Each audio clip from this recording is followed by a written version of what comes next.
or even decisions, or I don't know, they just have a lot of lore there that I feel people would instantly recognize, and that's so important for games. Like, you want to have your Walmart consumer know what it is right off the bat.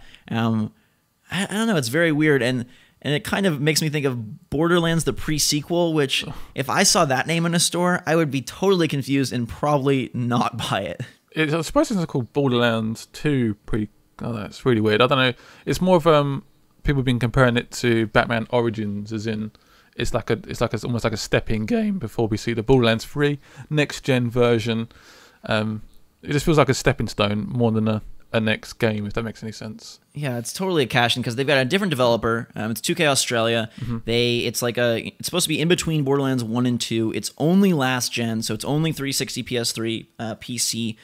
I don't know. Like, I can't get any excitement about this for a couple of reasons. One, if I was going to play Borderlands 3, like, okay, but now I have to wait through Borderlands 2 on Vita, Borderlands the pre-sequel, and then Borderlands 3? Like, is that overwhelm or what? The amount of DLC they put into Borderlands 2 as well. I mean, I know, I feel like there's apparently 43 DLC parts for. That's so I mean, come crazy. on, man. We've played what, like 400 hours of Borderlands? I don't know. I think also, why not call this game Borderlands to the Moon or Borderlands Attack on? It takes place on the moon. Sense. That's the most exciting thing that everybody wanted for a long time. Put that in the title. It's just so weird to me that pre-sequel must have gotten focus tested, right? Like, they must have asked around about this. I guess it does make it a bit more obvious what the whole story's about, but I think it makes it seem half-baked, though. Like, it's a pre-sequel. Look at Gears of War Judgment. That, I mean, that went bad, didn't it? That went bad, and they didn't even put prequel in the title. I don't know. I think it's a really weird decision. I know that some people will be excited just for more Borderlands, and kind of in general, like, it seems like everybody, or at least most people these days, as much as we talk about, we want the big new revolutionary thing, people just go crazy over what they know and love. You know, we're getting The Last of Us remastered coming out this summer, and I could not believe how many people were like, sign me up, $60, I'm in. Like, I could not believe how many people didn't even blink an eye at that, especially when in the past, most people are usually concerned about game prices and pissed off, but if it's something they know and love, like, who cares? Money gone. Yeah, I mean, I've done a video on this already, but I just feel like that they should have done like an upgrade module thingy where they can upgrade the PS3 to the PS4 version, or some sort of discount on the PS4. But it's been out for a year now, and I mean, basically they've gone back and they've basically uncompressed the textures, and then obviously upgraded the character modules, added some audio stuff during the cutscenes, and there's not a whole lot. Are you going to play this?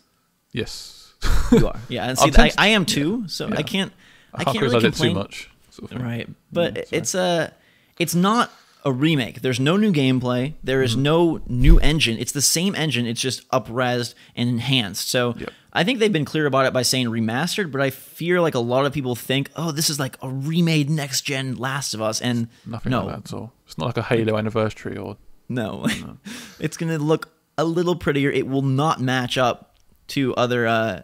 I guess I shouldn't say it till I see it, but I don't think it's going to match up to something like Infamous. No, it won't. It's definitely going to look pretty. I think I'm going to enjoy going back to it, because even now I'm thinking like, even just keep the mention of it. I want to go back to it now, which makes no sense because I've played it already. But I'm tempted to go back and play. I think the multiplayer is exciting. Yeah, exactly. Like having that on PS4. Yeah. And it could be a system seller in the sense that you're getting a lot of new PlayStation 4 users who may have switched over from Xbox 360 or may have not had a console. So I fully understand it from that standpoint. I was just surprised how many people who have already played it were like, yes. And maybe that's just a special case for The Last of Us. I don't know. But talk of like all these other remastered editions makes my stomach hurt.